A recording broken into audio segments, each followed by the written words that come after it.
Nah, sebelumnya, Assalamualaikum warahmatullahi wabarakatuh. Waalaikumsalam. Waalaikumsalam warahmatullahi wabarakatuh. Kenalkan, kami dari kelompok 1 ingin menerangkan tentang arousal, tentang itu kegairahan olahraga. Teman saya ada bernama Dimas Purnama dan Muhammad Rafli. Baca, Wak.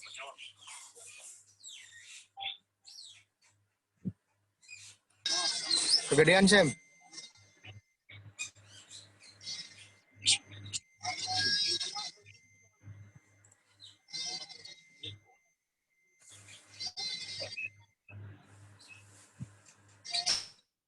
Baca, Wak.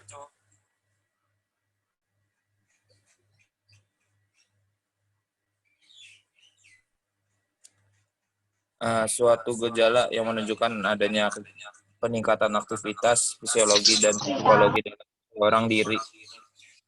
Yang kedua, menurut Wan, arousal sebagai kesiapan untuk bertindakan secara fisiologis, intelektual, dan prestruktural. Yang ketiga, Satyardama mengistilahkan arousal dengan kata guguhan atau arousal merupakan dorongan atau kesiapan fisiologis dan psikologi. Dengan demikian, arousal sama sekali tidak bersifat positif atau negatif dan sama-sama memberikan pengaruh menguntungkan dan sekaligus merugikan dalam prestasi. Selanjutnya dibaca oleh Muhammad Rafli. Kecilin, Sam, itu gue gak kelihatan.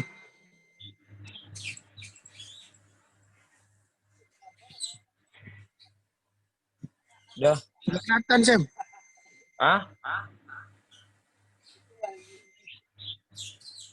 Bukan masalah itunya, ini gue di sebelah kanan. Gak kelihatan, sumpah. Ansio.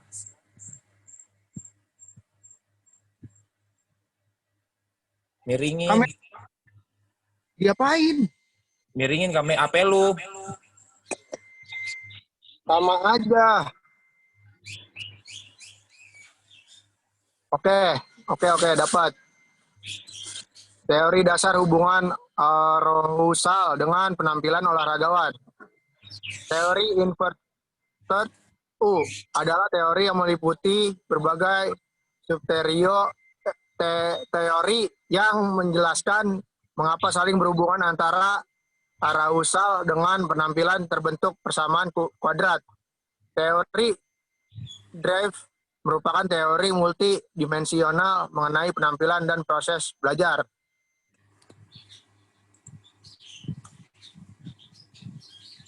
Contoh, pada kasus dua tim sepak bola yang sedang memperebutkan trofi kejuaraan dunia, dapat dikatakan para pemain sedang berada pada kondisi bergairah yang ditandai dengan ketegangan yang tinggi. Sebaliknya, ketika seorang mahasiswa tertidur di kelas karena menganggap presentasi yang disampaikan oleh pemateri di depan tidak menarik, maka mahasiswa tersebut berada pada kondisi arousal yang rendah. Cukup sekian. Apakah yang ingin bertanya? Cukup. Cukup sekian dari kelompok kami. Mohon maaf jika ada kesalahan kata. Assalamualaikum warahmatullahi wabarakatuh. Waalaikumsalam warahmatullahi wabarakatuh.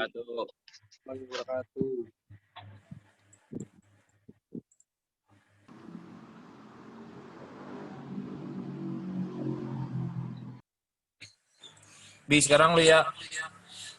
Ya, keluar. Keluar dulu. Gak usah, nih aja screen-nya nih gue ganti. Enggak, kan videonya bagi dua. Udah tuh. Keluar aja.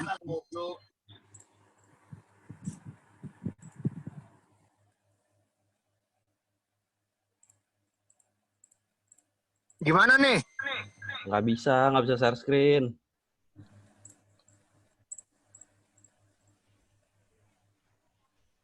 Gak bisa, udah gue ubah padahal. Udah gua ke lu, gua kasih ke lu kosnya. Udah belum? Dah.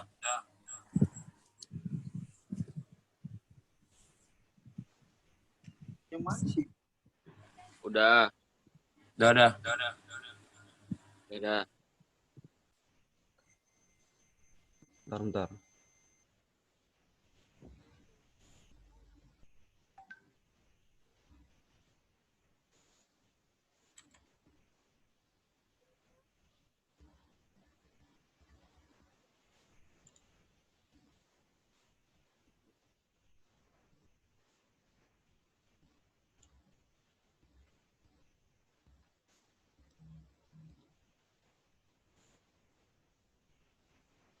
Assalamualaikum warahmatullahi wabarakatuh. Waalaikumsalam warahmatullahi wabarakatuh. Saya dari kelompok 2 bersama teman ingin menjelaskan tentang apa itu anxiety. Anxiety, setiap orang pasti mengalami anxiety. Kenapa? Anxiety dapat ditimbul kapan saja. Contoh pada olahragawan. Kejadian yang penting sebelum, saat, dan akhir pertandingan olahraga sangat dipengaruhi oleh tingkat anxiety atau kecemasan. Dari perilaku olahraga, baik olahragawan, pelatih, wasit, maupun penonton. Salah satu penyebab anxiety adalah ketegangan yang berlebihan dan berlangsung lama. Jenis-jenis anxiety. 1. State anxiety, yaitu keadaan emosional yang menjadi mendadak atau pada waktu tertentu yang ditandai kecemasan, takut, dan tegang. 2. Trait anxiety, yaitu rasa cemas yang merupakan sifat pribadi atau bawaan.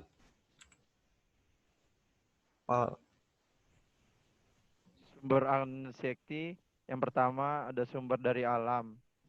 Olahragawan terlalu terpaku pada kemampuan teknisnya. Muncul pikiran-pikiran negatif, alam pikiran olahragawan akan sangat dipengaruhi oleh kepuasan yang secara subjektif dirasakan dalam dirinya. Next, B. 2. Sumber dari luar.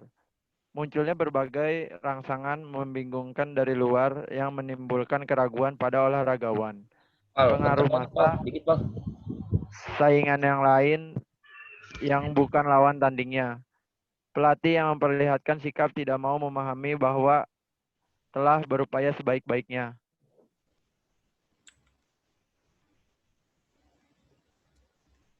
Gejala anxiety.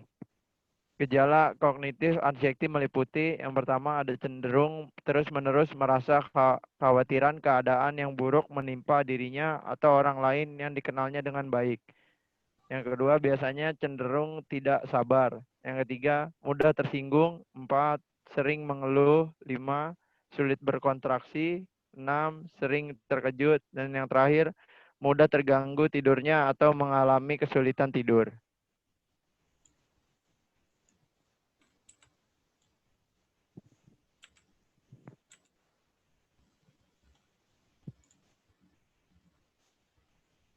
Cara menangani anxiety.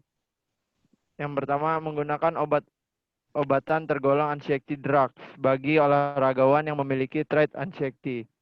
Yang kedua, menggunakan simulasi, yaitu membuat suatu keadaan seolah-olah sama dengan kondisi pertandingan yang sesungguhnya. Yang ketiga, menggunakan metode meditasi, yaitu metode relaksasi sederhana sampai dengan visualisasi untuk mengubah sikap. Dan yang terakhir menggunakan pendekatan kognitif melalui konseling.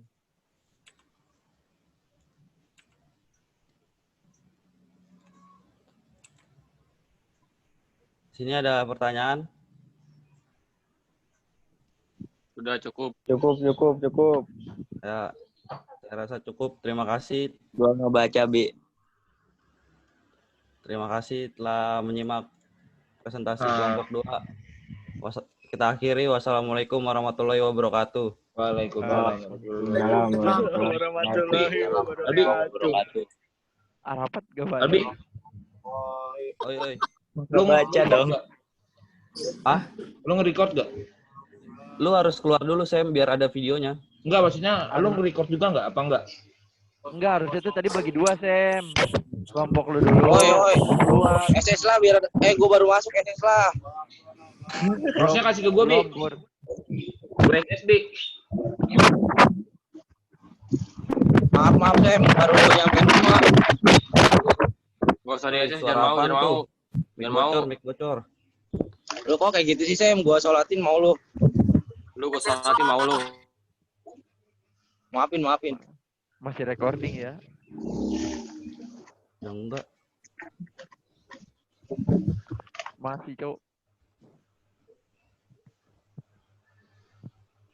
Iya, harusnya keluar dulu kan tadi ya. Iya, harusnya keluar dulu bagi 2. Kan linknya beda-beda. Serah. Udah linknya kirimin aja dua-duanya. Satu. Satuin aja, samain. Pusing lu ngulang lagi ntar. Mendingan ngulang, rapat nggak baca soalnya. Pulang juga berapa menit, Mul. Belum baca. Apa Sam?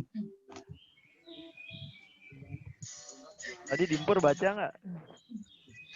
Baca dong. Belum Baca lu. mati. Lu wow, di mana aja lu goblok. Pur, bahasa Pur. On kamera, Oh, iya, on kamera.